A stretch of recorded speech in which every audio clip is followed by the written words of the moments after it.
I really hope I don't regret my words in saying this, but I really think this offense is going to be something good.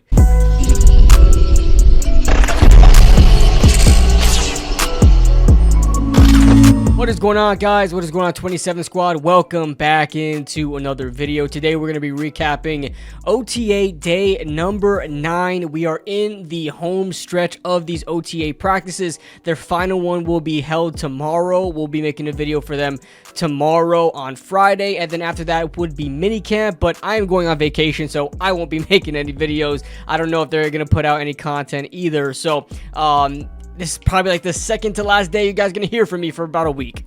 But I'm really excited about what we're seeing and what we're hearing from this team so far. You guys know that Abdul Carter, I don't know if he was supposed to post this, but Abdul Carter posted this clip of the pass rushers getting to Russell Wilson, the offensive line just completely just crumbling before Russell Wilson, and him going down for a would-be sack, and then it went viral.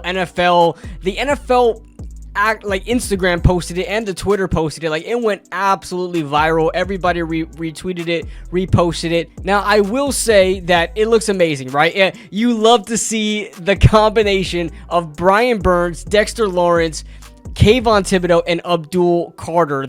All four of these guys on the line are going to be absolutely scary. And of course, if you're just looking at the clip, seeing all those three guys get to Russell Wilson all at once, pause, it's fun, right? It's fun to see, and it's like, damn, this pass rush is going to be amazing. And then a lot of people are like, well, this offensive line looks absolute dog water. I will say slow down on that. I'm not here to be the offensive line's biggest defender, but I will say, I pointed this out as soon as I saw the video.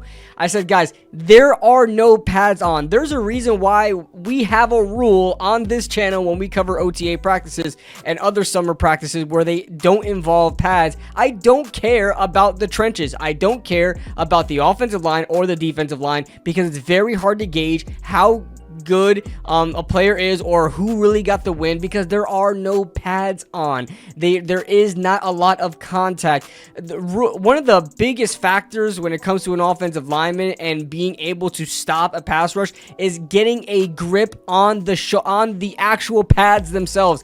I want anybody to try stopping a 250-pound athlete running full speed at you by just grabbing their shirt. It's not going to happen. This is why the defense always wins when it comes to these summer practices, and they always ball out. That's why you always hear Trace Ford is making a lot of noise. A lot of these undrafted, no-name defensive linemen getting wins because they have a huge advantage without the pads on. That being said, let's get on to the actual practice. We got some touchdowns to talk about. First, to start off with the 7-on-7 drills. Russell Wilson hit Darius Slayton and Wan'Dale Robinson for touchdowns. One was a short one, obviously, to Wan'Dale Robinson in the slot, and the other one was to Darius Slayton down the sideline.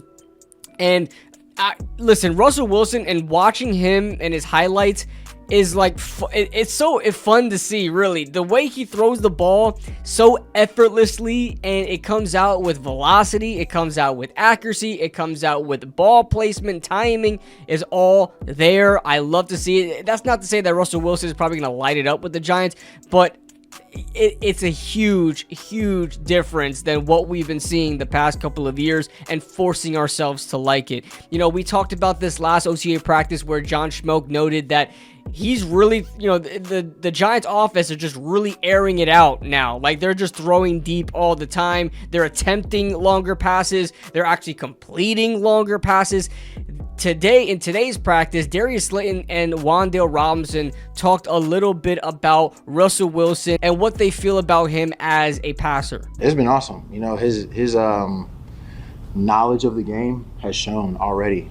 Obviously he has amazing talent with the ball, accuracy, great touch on the deep balls. I don't really know that he's missed more than one or two deep balls this whole camp. He's really accurate, really smart. Has helped keep us in good plays, throughout the whole camp. So his impact's been felt for sure. It's the same offense, maybe the same play caller. different quarterback. Do you think your usage will be a little different? Do you think maybe there's more diversification of routes for you this year? Yeah, definitely. I definitely think I'll be moved around a little bit more. Might be outside a little bit more, get some deeper shots down the field. But at the end of the day, it's just going to continue to get open and just be a valuable target for our quarterbacks. Cotton balls for? I mean, that deep ball just drops right in the bucket for sure. And then, I mean, whenever he's throwing just the shorter routes and stuff like that, it kind of comes in like a pillow. It's really, really easy to catch, which obviously I like about. So.